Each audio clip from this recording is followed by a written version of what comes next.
Hello, this is Jessie from PGPBM 25 to 27 batch. Today, let's explore the jobless growth paradox of India.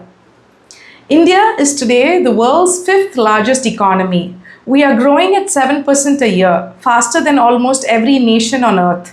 And yet, 83% of India's unemployed are young people. How is that possible? How can a country be booming at the top and broken at the bottom?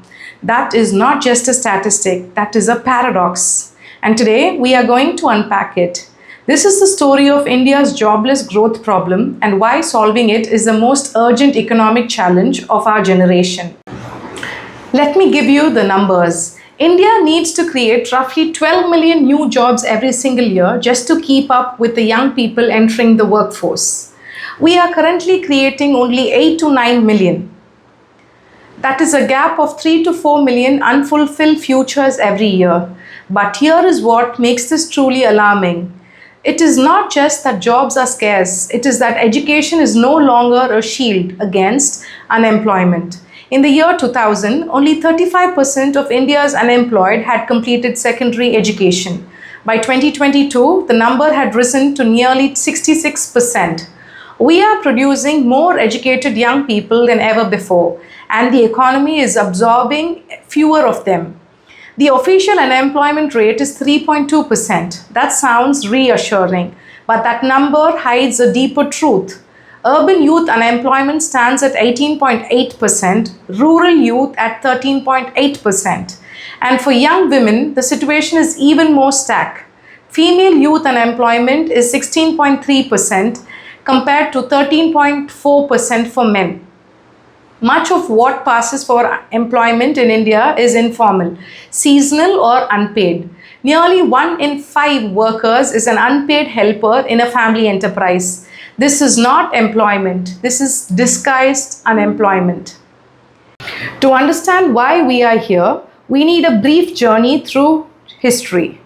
Before 1991, India's economy was heavily state-controlled.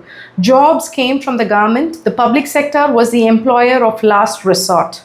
Growth was slow, but job security existed for those who found work. Then came liberalization. The 1990s IT boom created a new class of high-skill, high-pay jobs, but they were concentrated in a narrow slice of the economy. The vast majority of India, the farmer, the shop owner, the daily wage worker was largely untouched. Then came 2 more shocks. In November 2016, demonetization wiped out 86% of India's currency overnight. Small businesses and the informal economy, the biggest employer of youth, were devastated. The GST rollout of 2017 added further compliance burdens on small firms, many of which could not cope. And then COVID. In 2020 and 2021, youth unemployment spiked to over 20%. Recovery has been partial at best. So, when we look at today's crisis, it is not an accident. It is the accumulated result of decades of growth that did not reach the bottom. There are 4 structural reasons why this problem persists. First, the skills mismatch. India's education system produces graduates. The economy needs specialists. Engineering students lack AI and machine learning training. Business graduates lack digital fluency. The result? Degrees without employability. Second, the manufacturing gap. Every country that successfully absorbed a young population, like China, South Korea, Taiwan, did so through manufacturing. Manufacturing creates millions of mid-skilled jobs at scale. India's manufacturing sector contributes only 15% of GDP. The garments make in India and PLI schemes are steps in the right direction, but progress has been slow and results mixed. Third, the informal sector trap. Over 90% of India's workforce is in the informal economy. These jobs offer no security, no benefits, no career ladder. Young people accept them because there is no alternative and they stay trapped. Fourth, political economy of welfare over investment. State governments are under pressure to deliver visible, immediate benefits. Cash transfers, free electricity, loan waivers, these are politically popular. but they crowd out investment in infrastructure, skill development, and job creation. The Economic Survey of 25 to 26 flagged that 18 Indian states have been seeing their fiscal performance worsen in the last 6 years, with states borrowing to fund current expenditure, not assets. The hard truth is this: creating jobs is hard. It takes years of investment, policy consistency, and structural reform.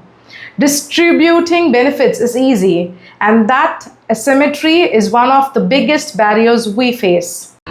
India's demographic dividend, the economic advantage of having the world's largest young population, is not permanent. Economists estimate this window closes around 2040. After that, our population begins to age and the advantage reverses. We have roughly 15 years to get this right. A 7% GDP number is impressive, but it is not complete if it does not reach the 20-year-old in a small town waiting for a chance that never comes. India's growth story will only be complete when it is also India's job story. Thank you.